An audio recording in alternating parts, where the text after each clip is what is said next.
লুকিয়ে লুকিয়ে এক মহিলার স্নানের ভিডিও তুলে মহাবিপদে এক যুবক। প্রিয় দর্শক, আপনারা দেখছেন পিসি নিউজ বাংলা। এক মহিলা স্নান করার সময় ভিডিও এবং ছবি তুলেছিল এক যুবক। এরপর ওই মহিলা ওই যুবকের নামে পুলিশে অভিযোগ করে। অভিযোগ পাওয়া মাত্রই গ্রেপ্তার করা হয় অভিযুক্ত ওই যুবককে। ঘটনাটি ঘটেছে শিলিগুড়ি শহরের আরশিঘর আউটপোস্টের মধ্য শান্তিনগর এলাকায়। ধৃত যুবকের নাম দেবাশিস রায়, বাড়ি মধ্য শান্তিনগর এলাকায়।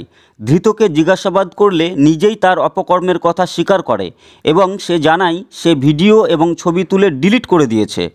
তাকে গ্রেপ্তার করার পর আরশিঘর আউটপোস্টের পুলিশ ভক্তিনগর থানায় পাঠায়। আজ তাকে জলপাইগুড়ি আদালতে পেশ করা হয়েছে। ঘটনায় ব্যাপক চাঞ্চল্য ছড়িয়েছে এলাকায়।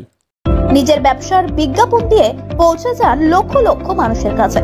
কম খরচে ডিজিটাল মাধ্যমে বিজ্ঞাপন দিয়ে নিজের ব্যবসাকে বাড়িয়ে তোলো। পিসি নিউজ বাংলা পোর্টাল চ্যানেলটিকে ফলো করুন, লাইক করুন, শেয়ার করুন। পিসি নিউজ বাংলা, এই খবরটি ভালো লাগলে অবশ্যই লাইক এবং শেয়ার করবেন।